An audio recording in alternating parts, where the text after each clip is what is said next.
Buenas tardes y bienvenidas, bienvenidos en el Goethe Institut. Estoy muy contenta de dar la bienvenida al embajador de Islandia en España, bienvenido, y también al jefe de cultura de la Embajada de Alemania. Muchas gracias por acompañarnos. Quiero también agradecer a la Embajada de Islandia por la colaboración y también por la disposición para organizar esta velada un poco especial irlandesa alemana hoy, así que muchas gracias. En el contexto del 40º aniversario del fallecimiento de Heinrich Böll, presentamos la nueva traducción del diario irlandés, El autor, de la mano del premiado traductor Carlos Fortier.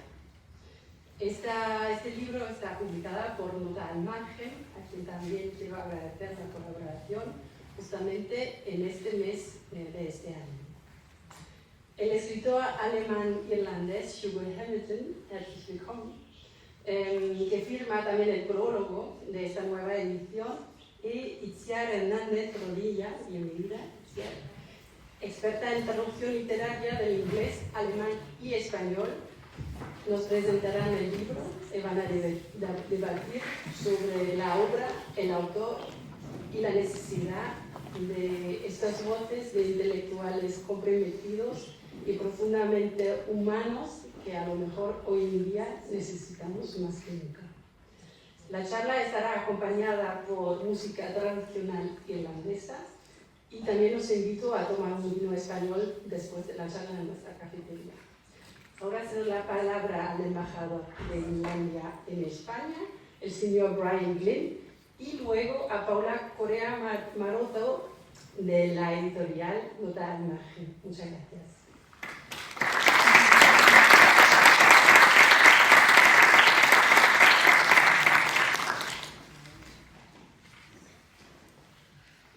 Queridos amigos, querido Hugo, es un enorme placer para mí hablar con ustedes esta noche para lanzar la nueva edición en castellano del Irlisches Tagebuch, una de las obras más conocidas de Heinrich Böll y sin duda uno de los libros en lengua alemana más conocidos de mi país.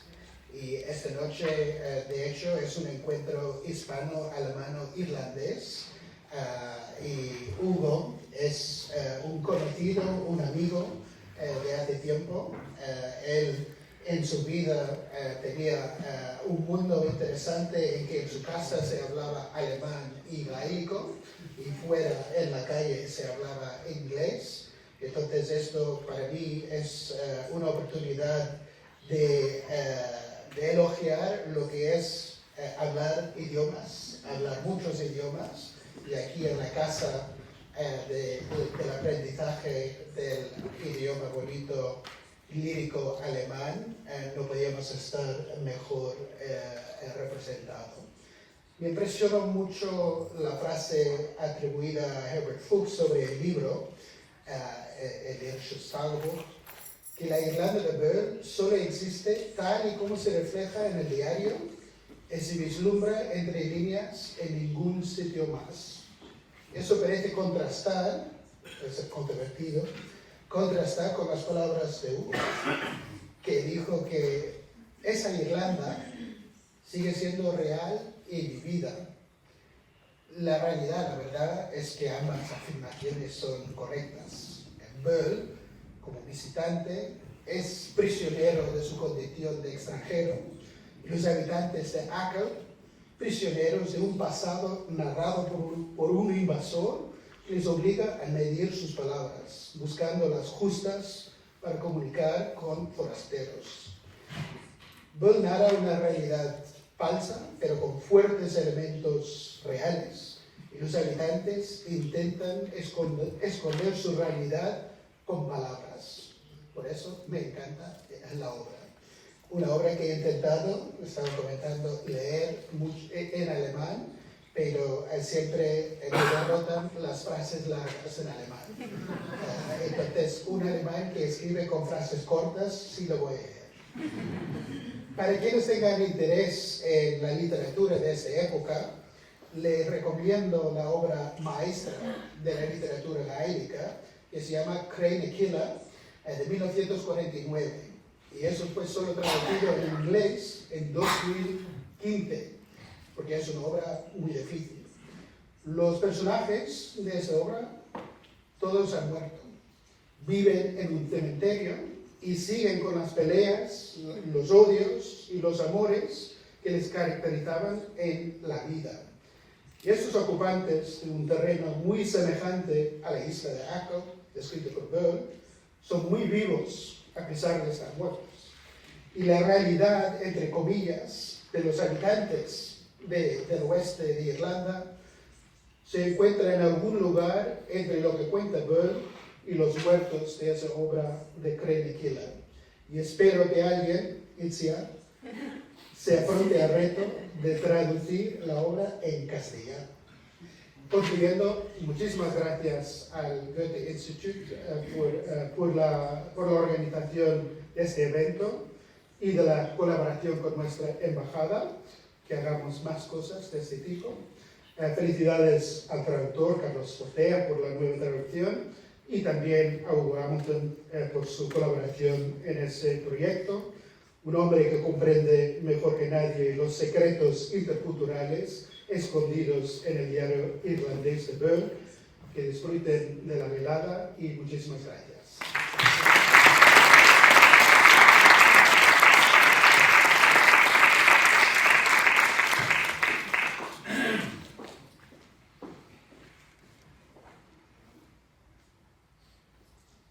Buenas tardes, mi nombre es Paula Correa y soy editora de Nota al Margen. Primero de todo, me gustaría dar las gracias al Instituto Goethe por acogernos hoy aquí.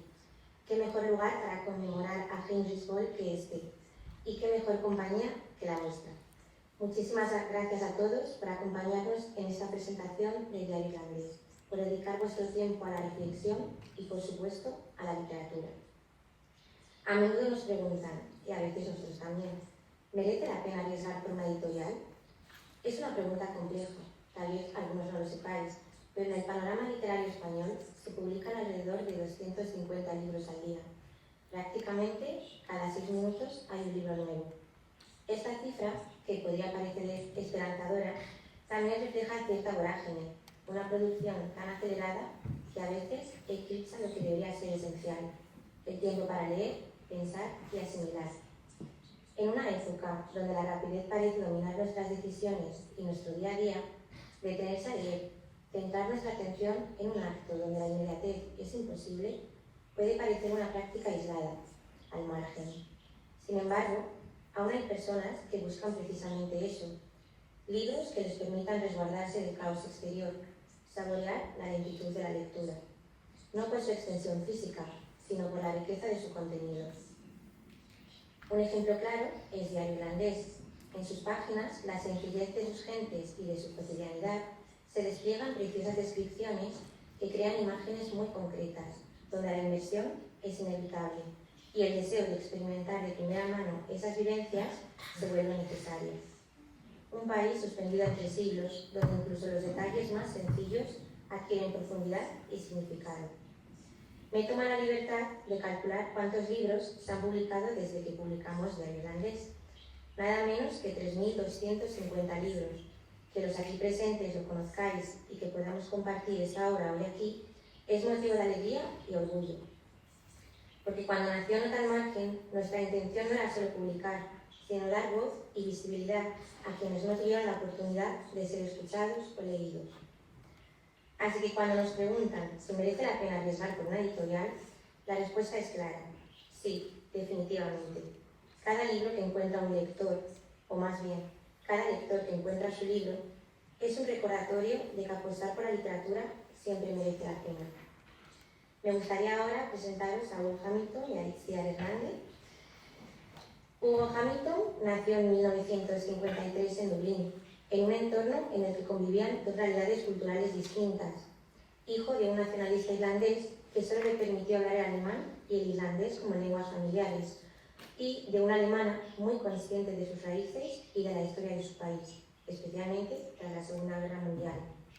Hamilton ha incorporado con frecuencia sus recuerdos de infancia a sus obras. Ha escrito 9 novelas, 2 memorias, una colección de relatos y 3 obras de teatro. Su obra más conocida, The Speakable People, trata sobre su ascendencia y su crianza en Dublín durante la década de 1950. Sin embargo, no es la única obra que explora la búsqueda de un sentido de pertenencia, los problemas de la sociedad irlandesa o la inmigración. Además, en 2014 recibió la Cruz del Mérito de Alemania, un premio que reconoce su contribución cultural entre Alemania e Irlanda. Itziar Hernández Rodilla, por otra parte, es licenciada y doctora en traducción por la Universidad de Salamanca. Ha sido reconocida con premios como el Andreu Febre y ha sido finalista en los premios Max y Esther Benítez. Traduce del inglés, alemán e italiano al español y ha trabajado con autores como Virginia Woolf, Thomas Mann y Stefan Zweig. También ha traducido cómics al alemán y colabora como redactora en medios culturales como El Viajero y El Germán. Y antes de darles la palabra, escucharemos una intervención musical de Irene Bioque.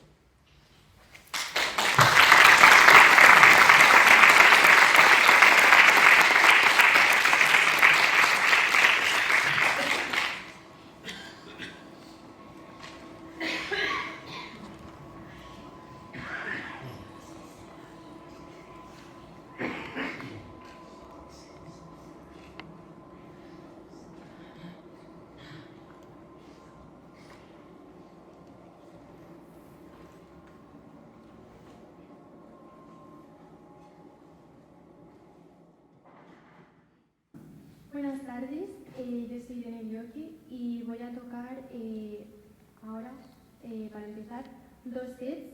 El primero de un aire que se llama Inivalik, que es un nombre irlandés, y el segundo, seguido de un G, y después 2 riffs. Muchas gracias, espero que os guste.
buenas tardes a todos.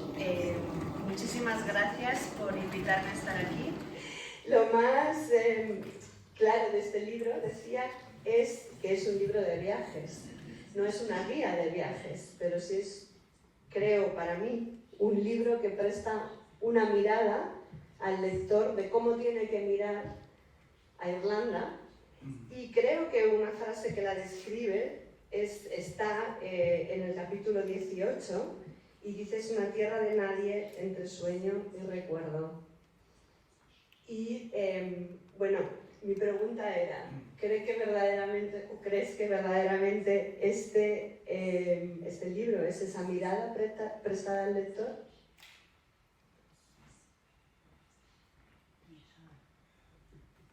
Ja, erstmal vielen Dank für die Einladung hier und die schöne Einführung und die wunderbare Musik. Auch die Worte von dem irischen Botschafter. Ja, ich beschreibe das Buch von Heinrich Böll als eine Serie von Postkarten, literarische Postkarten, die er zurück nach Deutschland geschickt hat. Die wurden erstmal in den Zeitungen veröffentlicht und dann später als Buchbüchlein. Ja, sind die echt? Zeigen die das Irland von der Zeit oder nicht? Sind die etwas übertrieben oder sind die ganz echt? Ich kann das befürworten, weil meine eigene Mutter genau zu derselben Zeit in Irland ankam, aus Deutschland.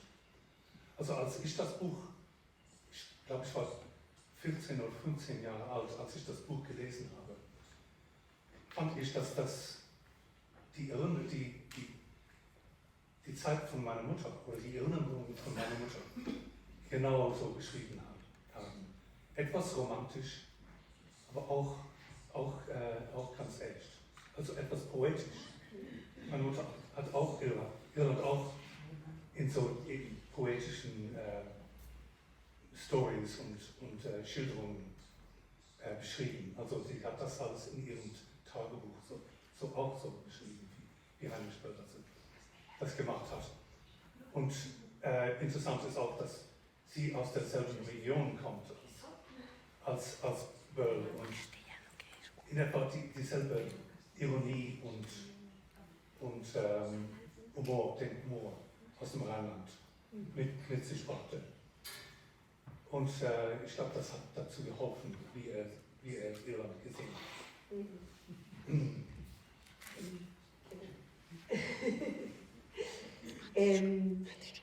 Es curioso lo de la mirada poética, porque en realidad sí es una mirada muy poética, a veces literalmente, como cuando habla del policía que está dirigiendo el tráfico y habla de que posiblemente era el hijo de un poeta irlandés, o que tal vez él mismo es un poeta irlandés. Entonces, esta es una pregunta difícil, lo sé, pero ¿está esa poesía en los ojos del que mira? ¿O realmente los irlandeses sí tienen ese punto poético que a veces todos nos imaginamos?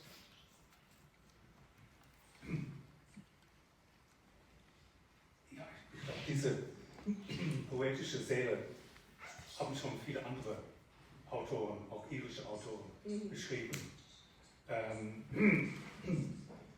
Das Problem bei Heinrich Böll ist, dass die Iren selber diese Schilderungen geleugnet haben.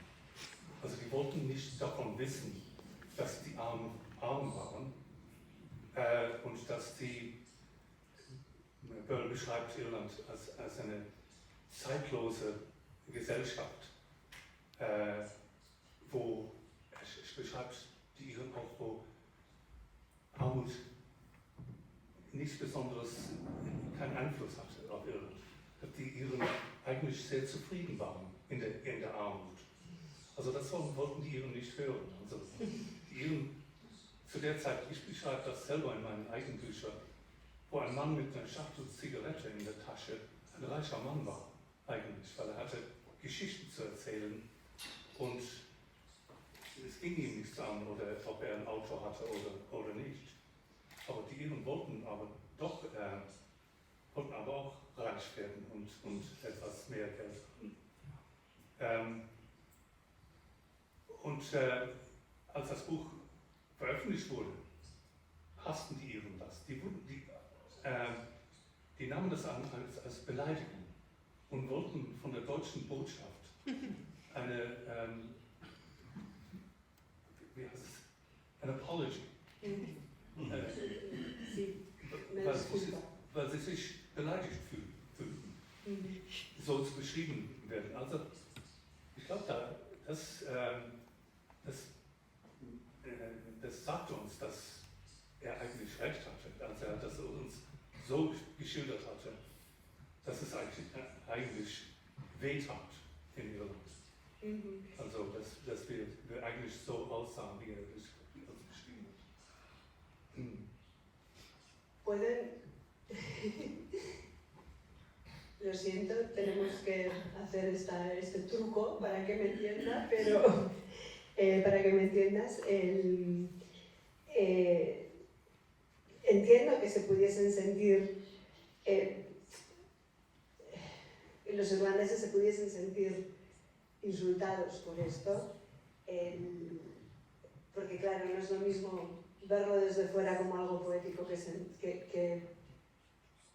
que sentirlo, digamos, o que te describan así.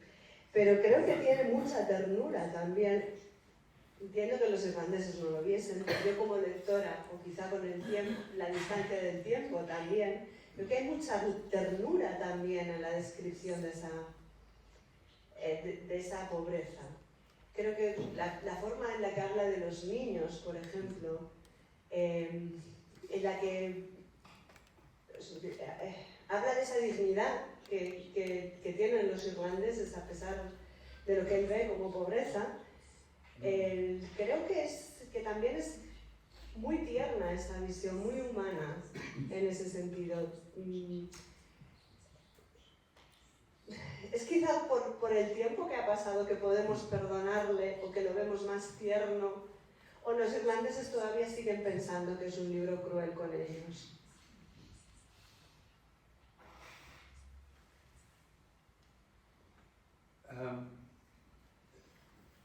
Ich glaube, die Iren von heute würden das als Altertum beschreiben. Also aber wir haben auch, jetzt wo wir jetzt einigermaßen reicher geworden sind als Land und sehr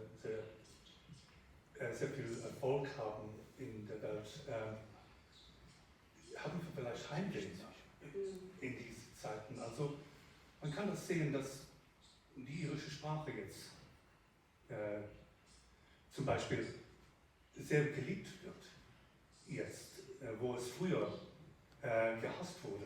Also, es wurde früher so angenommen als ein Symbol von der Armut und der Hungersnot, die in Irland geschehen ist. Jetzt sind wir in einer ganz anderen Situation und können uns jetzt sehnen auf diese Zeit, auf diese Zeiten. Ja, ich glaube, Heinrich Spörl hat in einem Kapitel beschrieben, wie die Iren aus Achill Island ausgewandert sind. Und ich glaube, es gibt kein anderes Buch von einem Iren, der das so toll beschrieben hat, wo der Bus wartet auf die Leute. Und der Busfahrer hat den Motor an und muss jetzt nach Westport zu dem Zug fahren. Aber man muss warten, bis all die Umarmungen und all die netten Worte und die auf Wiedersehen, nochmal auf Wiedersehen, nochmal auf Wiedersehen, bis das alles ausgesprochen wird und alle auf dem Bus sitzen, dann darf er weiterfahren. Also diese wunderbare Beschreibung von der Auswanderung, die zu der Zeit geschah, wo Tausende von Leuten nach Amerika und nach England wegfuhren. Diese Beschilderung ist sehr poetisch, aber wie Sie auch gesagt haben, von Herzen beschrieben. Also ich glaube, er kannte dieses Leid. Er hat, man beschrieb Heinrich Böll, als er gestorben ist in 1985, in der Zeit als ein Mann, der zu viel Empathie hatte. Er hatte zu viel Mitleid. Also man beschrieb ihn, das war die wollten ihn nicht als literarische Figur gutheißen. Und dabei sagten sie, er hatte zu viel Mitleid. Und das schadete seinen Ruhm als Schriftsteller. Ich glaube das überhaupt nicht. Ich glaube, der hatte dieses Mitleid und dieses Gefühl für die Leute. Er hatte das in Irland mit den Leuten, die er getroffen hat in Akel. Und auch für seine eigenen Landsleute gezeigt in seiner Statut. Creo que efectivamente no es, o sea, creo que no daña en absoluto esa empatía, esa compasión, no daña en absoluto a la literatura que hace. Yo, juzgando por este libro, para mí una de las cosas más bonitas que tiene el libro es la descripción de las pequeñas descripciones de las personas, cómo retrata a las personas con detalles muy humanos. Me gustan mucho las descripciones que hace de los niños, por ejemplo. Es muy humano fijarse en los niños. Quizá lo más humano que podamos tener es cuando nos fijamos en la infancia. Y él se fija mucho en los niños. De hecho, habla de que son los niños más guapos que ha visto, son los niños más felices que ha visto. Describe a muchos niños.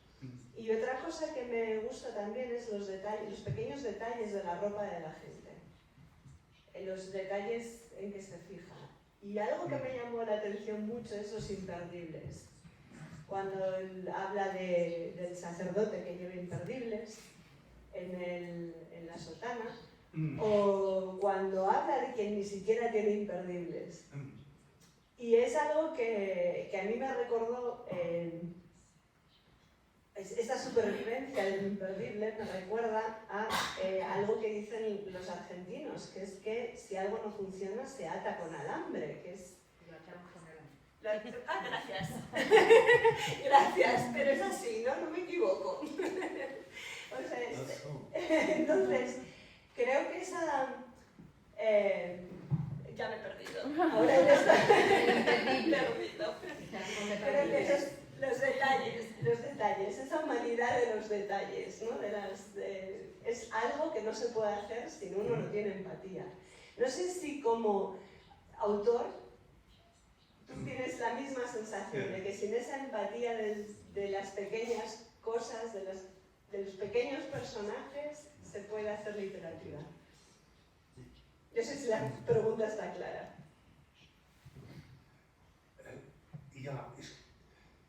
Dieses Beispiel ist wunderbar, wo der Priester mit Haken,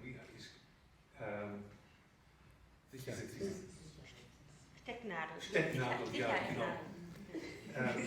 Der hat das gemerkt auf dem Schiff, als er ankam.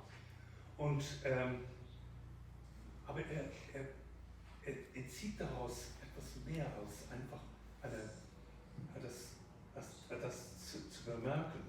Also er zieht immer daraus eine literarische Einstellung, dass in Irland alles zusammengeknüpft wird. Er macht das öfters in dem Buch. Aber was mich auch interessiert, ist in dieser Reise, wo er ankommt, er spricht mit dem Priester und hört ihn an und der Priester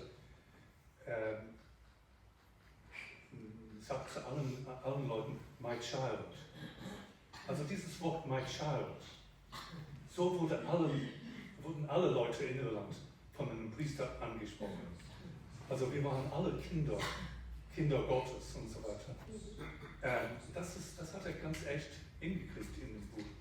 Und zur gleichen Zeit spricht eine Stimme von unter einem Mantel oder einer Deckung von einer jungen Frau, die sagt, ich glaube nicht mehr an Gott. Weil welcher Gott würde so viele junge Mädchen nach England treiben, in Armut und in schwierigen Situationen? Also Byrne hat nicht nur die Schönheiten von Irland angesprochen, aber auch diese dunklen Seiten Irlands, die wir jetzt häufiger von hören in Irland. Es gibt viele Skandale in Irland, die jetzt zu Licht gebracht worden sind in den letzten Zeiten.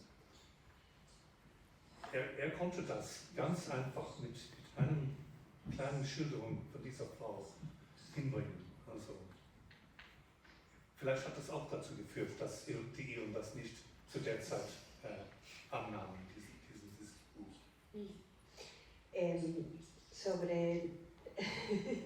Sobre esta mujer que dice que ella ya no cree en Dios, vuelve a hablar luego en otro cuento y dice, las iglesias están llenas, todo el mundo va a la iglesia, cuando termina la misa todo el mundo sale, pero yo pienso en esta mujer, quizás todos son como ella, porque ella también dice que va a misa, aunque no cree. Esta visión del catolicismo, bueno, para mí al menos es una visión como de, siendo católicos como somos mayoritariamente en España, también creo que es una visión un poco de un extranjero. Él es católico, Henry Ford, pero aún así es extranjero, digamos, viene de un país protestante y creo que esto llama la atención, ¿no? Esa reflexión de un extranjero, de cuánta gente cree en Dios realmente, de toda la que va, es una, bueno, mi pregunta es un poco rara, pero es una reflexión de extranjero, es una reflexión de católico que de repente está en un país católico, o es parte de esta cosa crítica con la religión. Ja, Hannibal war selber ein sehr überzeugter Katholik. Sí, sí. Und ich glaube, er bewunderte die Iren dafür, dass die ständig in der Messe gingen und dass die an Gott glaubten und so weiter. Heutzutage sind wir ganz andere Einsicht in Irland. Wir haben die katholische Kirche sehr hinter uns gelassen. Also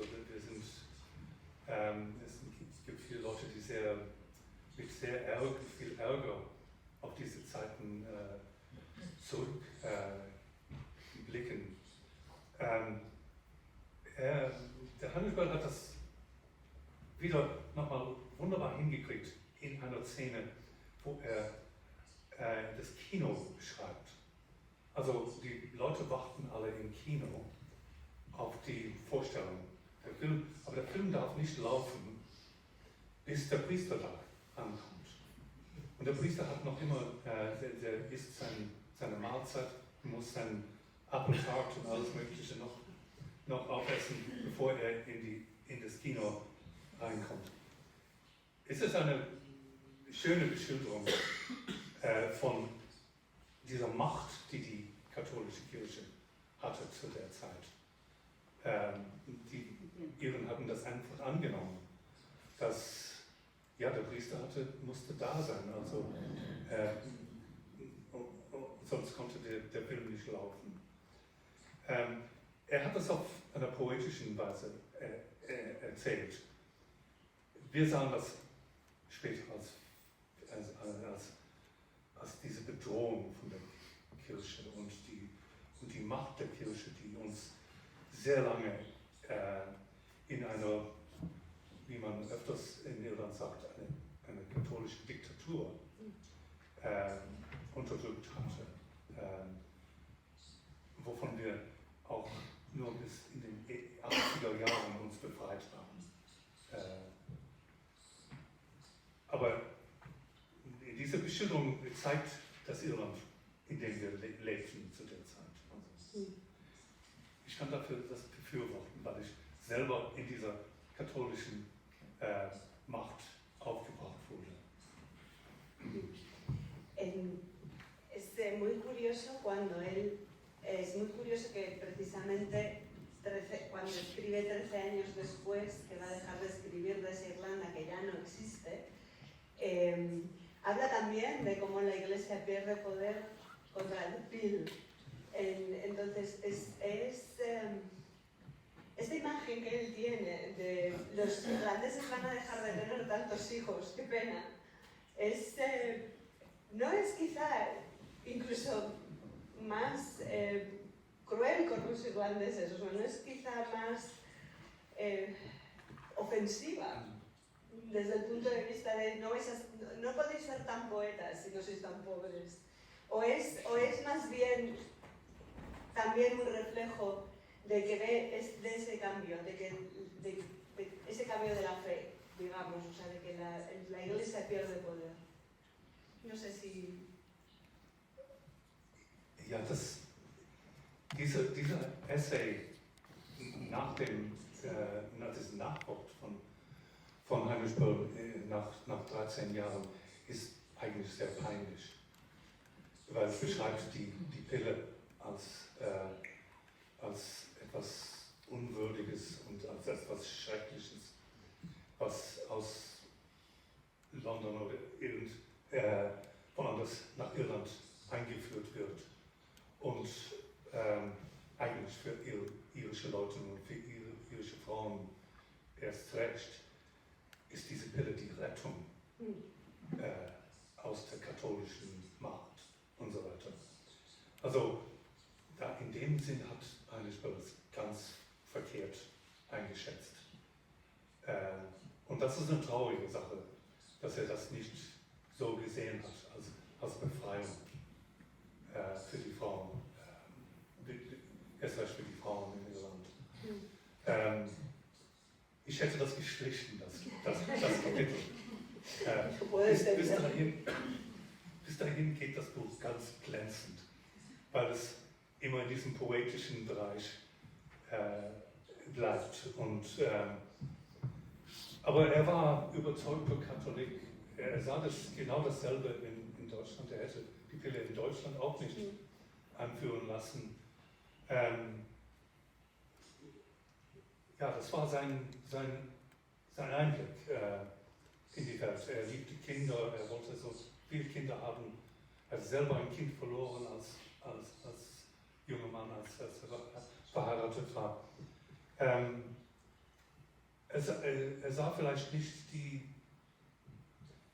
die Konsequenzen für Frauen bestimmt, die viele Kinder hatten. Und ja, die Situation wird jetzt öfters beschrieben von jungen Autoren wie Claire Keegan, die jetzt sehr bekannt wurde in Irland. Ja, das Bild von Heinrich Böll müsste auch ständig korrigiert werden. Und wird auch sehr wunderbar beschrieben jetzt. Sí. Ahora que has nombrado a Claire Keegan, a mí el momento en el que habla de los niños de septiembre, de los niños que nacen a los 9 meses de la Navidad, me recordó por alguna razón un cuento que no recuerdo, perdón, pero no recuerdo el título, ni en inglés ni en español, de Claire Keegan, pero es un cuento que habla precisamente de un niño al que abandonan porque ha nacido de alguien que ha llegado y la madre no lo puede mantener y entonces lo crían realmente en la casa. Bueno, el caso es que por alguna razón a mí ese cuento de los niños de septiembre me ha recordado mucho a la literatura moderna que sí que se escribe ahora en Irlanda. hay una posibilidad, digamos, ¿cómo diría?, de relacionar las dos, o sea, de ver lo humano de Heinrich Böll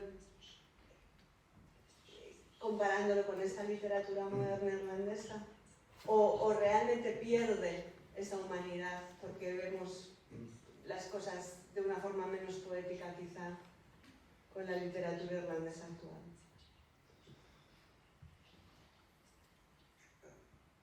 Ja, das ist eine sehr interessante Frage. Ich weiß nicht, wie Claire Keegan erst diese Sicht von Heinrich Böll einschätzen würde. Ich habe einmal seinen Sohn René Böll gefragt, ob er wusste davon, dass Frauen in so, wie die in Irland hießen, Magdalen Laundries, diese so von den Nonnen geführten Wäschereien, wo die da fast als Gefangene, als Sklaven ausgenutzt wurden. Das wurde jetzt von Claire Keegan wunderbar beschrieben in ihrem Roman. Ich habe René gefragt, ob er davon wusste. Und er hat gesagt, er wusste davon. Er hat diese Geschichten gehört. Aber man muss annehmen, dass es nicht it wasn't his fight, wie man auf Englisch sagt. Es war nicht sein Kampf, dieses zu ändern. Er kam nicht als Soziologe nach Irland. Er kam nicht als Politiker nach Irland, sondern er kam als Deutscher und hat dieses Land beschrieben.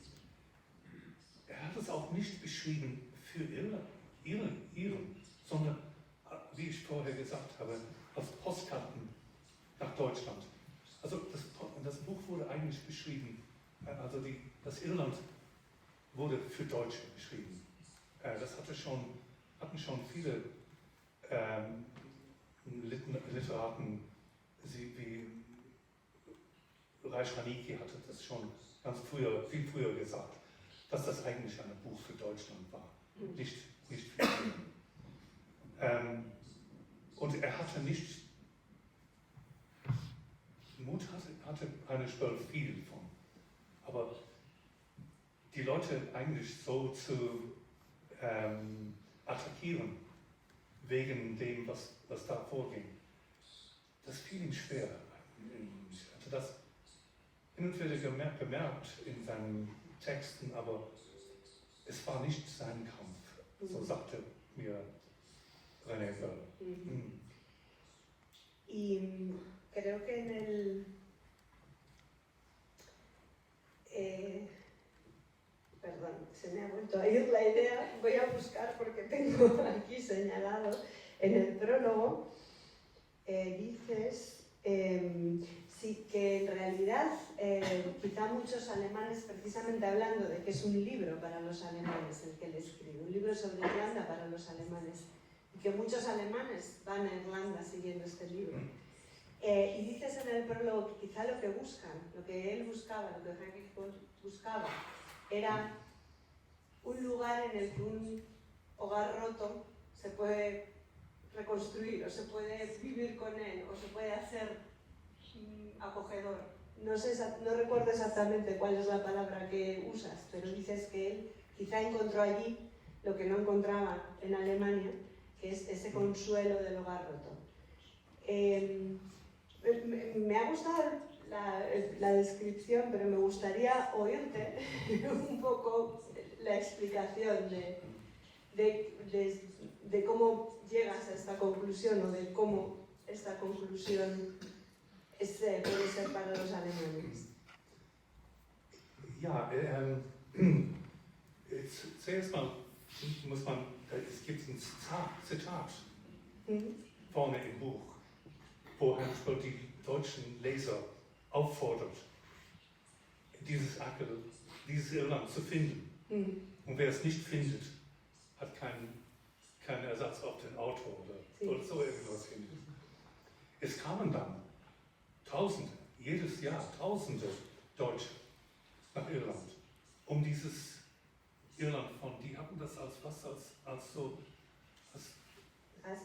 Reiseführer mitgenommen und kamen dann nach Irland und suchten die Frau mit den schönsten Füßen der Welt. Wo ist sie? Und alle möglichen Sachen. Die haben das fast literarisch, also die haben es so Wort für Wort geglaubt, was er da gefunden hat und wollten das dann wiederfinden. Auch die Landschaft. Die wollten wissen, dass die Landschaft genau so aussah, wie er es gesehen hatte. Und ja, stimmt, die Berge sehen so genauso aus, aber ich beschreibe das in einem neuen Buch, in einem neuen Roman, was ich jetzt geschrieben habe, das ist gerade veröffentlicht worden. Also die Landschaft ist jetzt selbstbewusst geworden. Also die Landschaft in Ankle Island weiß, wie schön es ist jetzt. Und zur Zeit von Burl wusste es noch nicht. Genau das. Ja, und diese deutsche Besucher kamen erstmals um die schöne Landschaft zu erleben und auch die Leute und so weiter. Aber die kamen aus einem anderen Grund auch. Nach dem Zweiten Weltkrieg war die Last der Geschichte so schwer im Herzen der Deutschen, dass es gab kein anderes Land wie Irland, die ohne Vorwurf die Deutschen willkommen hießen. Und das war für deutsche Leute sehr wichtig. Also es gab Fluchtorte, ist vielleicht nicht der richtige Satz dafür, aber es gab irgendeinen Ort in der Welt, wo sie angenommen wurden, wo sie willkommen hießen wurden und ihre eigene Geschichte irgendwie zu Hause lassen konnten. Und sie konnten dann in dieses literarische, wunderschöne Landschaft eine Art Rettung finden. Und das war für die Deutschen sehr wichtig. Und die, wie gesagt, brachten dieses Buch von Burl als Reiseführer mit. Creo que esa es precisamente esa buena fe, esa buena disposición de Irlanda, de los irlandeses, esa generosidad de alguna forma de los irlandeses, es lo que retrata muy bien.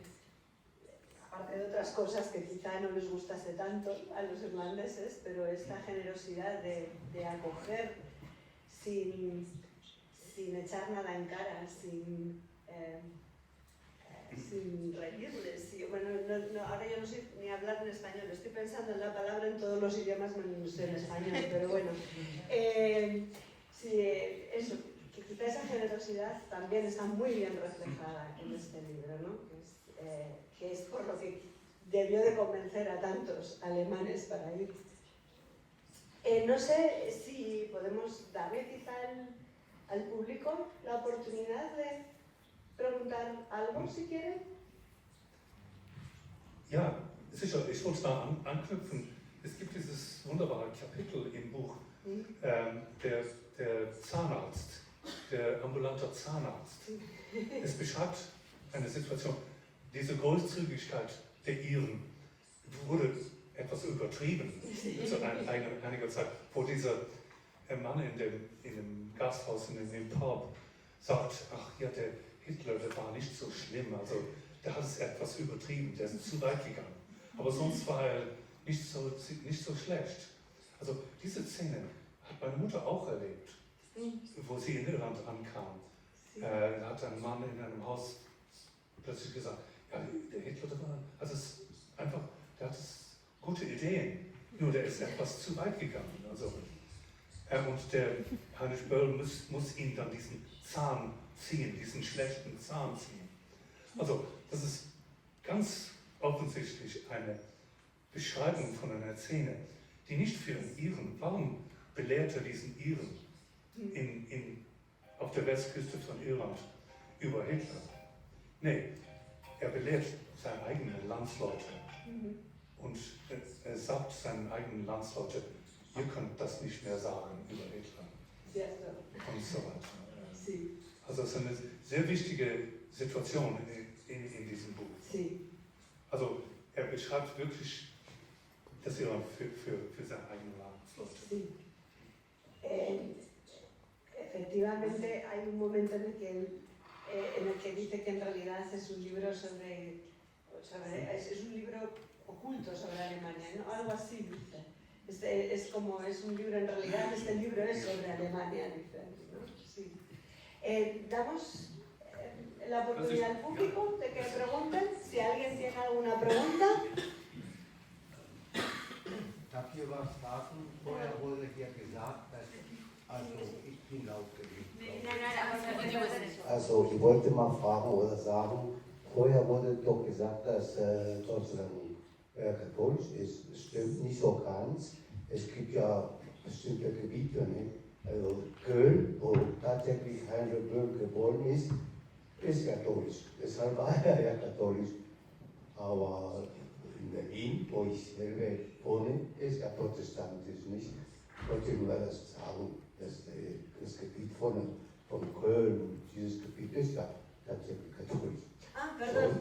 Ja, Sí, ha sido un error.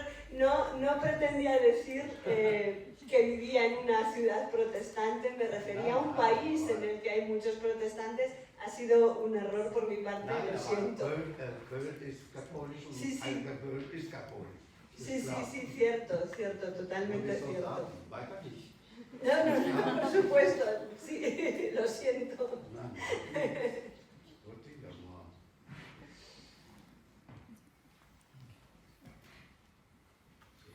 Sí, hola, buenas tardes. Vamos a ver, habéis mencionado una cosa sobre Irlanda, la pobreza en un determinado momento de la población en Irlanda.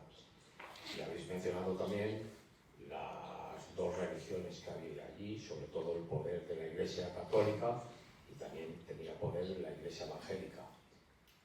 En el libro se menciona algo o se dice algo relativo, digamos, a que las dos iglesias se preocupaban más del poder que de resolver o ayudar, digamos, a la población en la pobreza, porque en Irlanda hubo un enfrentamiento considerable, digamos, entre la gente de la Iglesia católica y la gente de la Iglesia evangélica. Incluso hubo violencia. Entonces, no sé si el libro, que no lo he leído, menciona algo relativo a eso.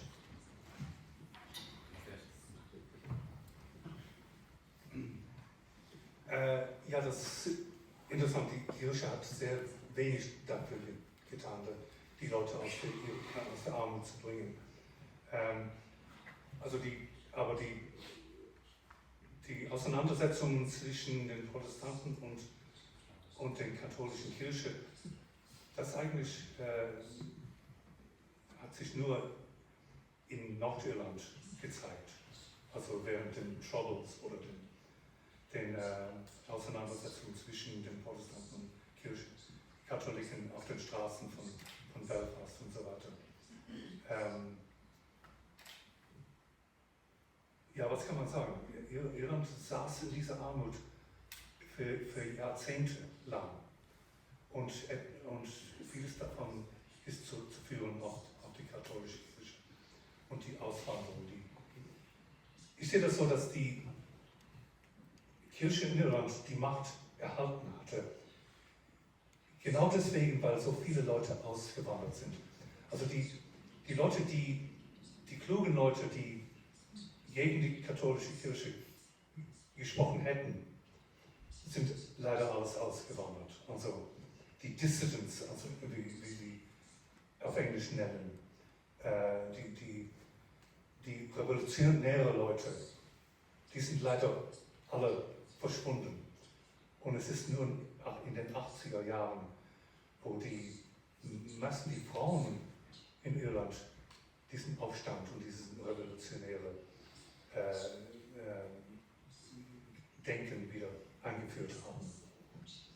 Mut hatten, gegen die Kirche zu sprechen. Also, ich kann Ihnen viele Namen nennen, also, aber ich glaube, in vielen Stellen der irischen Geschichte kann man eigentlich sagen, dass die Frauen uns gerettet haben von dieser Macht. Yo solo voy a añadir que en cuanto a la iglesia... Ay, perdón, habla por... Lo siento. En cuanto a la iglesia evangélica no aparece en el libro, es lo único que voy a añadir al respecto, porque efectivamente habla de la Irlanda, de la República de Irlanda, digamos. No sé si hay alguna pregunta más. Sí, ¿está? Sí. Hugo, has escrito una nueva novela, se acaba de publicar en Irlanda y Nota al Margen la va a publicar el año que viene en español, Conversaciones con el Mar. Y está Heinrich Böll muy presente en esa novela. ¿Puedes contarnos qué papel juega? Ja, Dankeschön, dass Sie dieses Buch erwähnen. Ich habe jetzt das neuen Roman, heißt auf Englisch Conversation with the Sea, also eine Unterhaltung mit dem Meer, wo ein Deutscher aus Berlin nach Ackle Island kommt und da auf der Flucht ist von seiner eigenen Familie. Und da wird Heinrich Böll in diesem Buch, er taucht da ständig auf, weil er ist so geschildert als revolutionär. Ich nenne ihn bei Namen nicht, sondern ich brauche ihn einfach nur als der Mann mit der Baskenmütze. Jeder in Deutschland, jeder in Irland, jeder überall in der Welt weiß genau, wer diese Person ist. Und er ist eine revolutionäre Figur. Und das fasziniert mich. Also, dass er auf eine Weise, ich glaube, ich kann das nicht, ich weiß nicht, ob viele Akademiker das befürworten wurden, aber ich glaube, er kam nach Irland und wurde irgendwie korrumpiert. Die Iren haben ihn irgendwie wie ein Wurm ins Gehirn eingedrungen. Und er wurde dann diese wunderbare revolutionäre Figur, die eigentlich dafür zuständig war, dieses alte Nazi-Deutschland zu ändern. Er war ein Kämpfer und ich verehre ihn dafür, dass er so viel dazu geführt hat, dass dieses Deutschland zu ändern. Ich habe alle seine Bücher gelesen in den 70er, 80er Jahren, bis daraufhin auf die verlorene Ehe von Katharina Blum. Das waren alle sehr wichtige Bücher, das waren Ereignisse in Deutschland. Und nicht nur in Deutschland, aber überall in der Welt.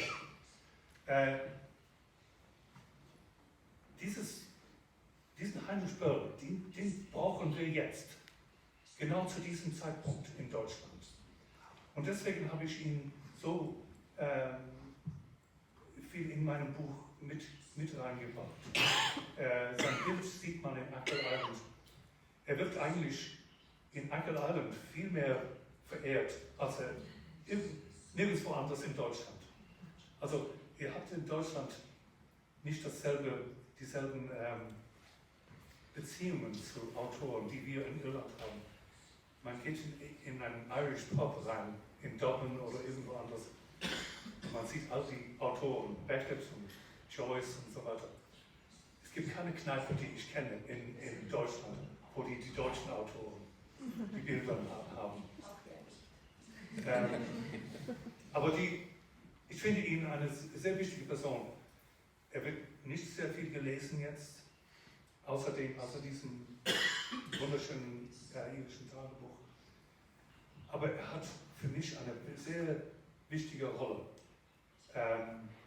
Ich habe junge Autoren darauf angesprochen, was Julie Zay zum Beispiel, was hältst du von Heinrich Böll? Sie hat darüber keine Antwort zu geben. Sie wollte seinen Namen nicht mal hören. Also er ist zu alt für die jungen Schriftsteller. Und ich finde,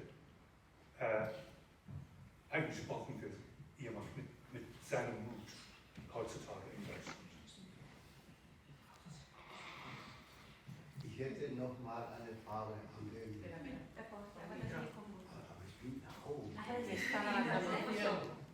Ich hätte, Entschuldigung, ich hätte ja noch eine Frage an den Schriftsteller. Wann hat der Heinrich Böll das Buch geschrieben? Ist ein einziges Buch, das ich gar nicht kenne, muss ich ganz ehrlich sagen. Ich kenne fast alle Bücher von ihm, weil ich alle gelesen habe, aber dieses Buch über Irren kenne ich nicht. Wann hat er das geschrieben? Ungefähr, welche Zeit? Der kam in den 50er Jahren an und das Buch wurde, glaube ich, in 1957 oder 59. 57. Vor Katharina Blum, an sich als Frau und alles Mögliche. Tatsächlich. Und das war erstmal als Zeitungsstücke veröffentlicht und dann später als Buch, als Reisebuch. Und das war eine Sensation in Deutschland. Sofort eine Sensation. Und das gibt tausende Verlage. Es wurde immer wieder gedruckt und also millionenweise gedruckt. Und es ist lustig, dass es nach der Wende eine ganz neue Generation von Leuten, die nach Irland kamen, aus der vorherigen DDR, die das Buch dann gelesen haben und dann wieder nochmal aus Irland ausgewandert sind. Und wieder diese selbe Landschaft und diese Gastfreundlichkeit der Iren auffunden.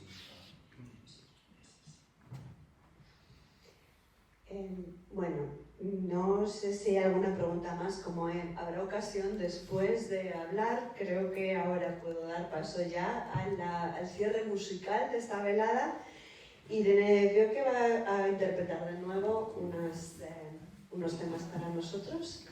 Así que bueno, muchísimas gracias por esta conversación. Muchas gracias por escuchar.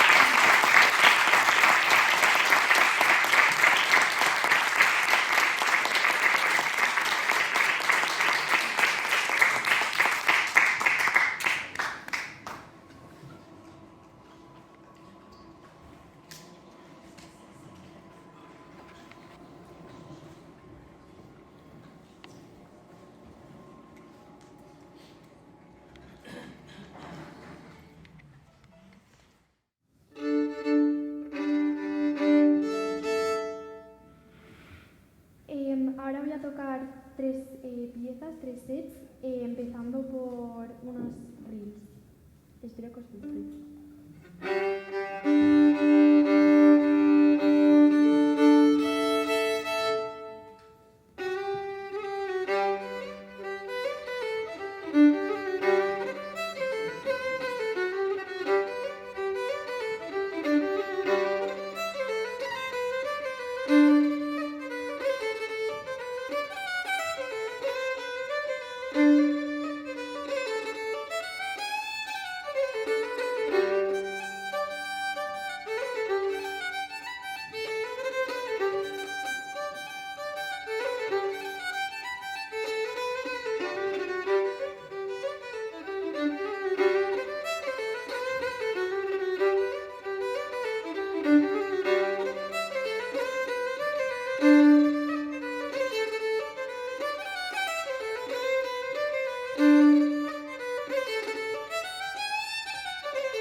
Thank you.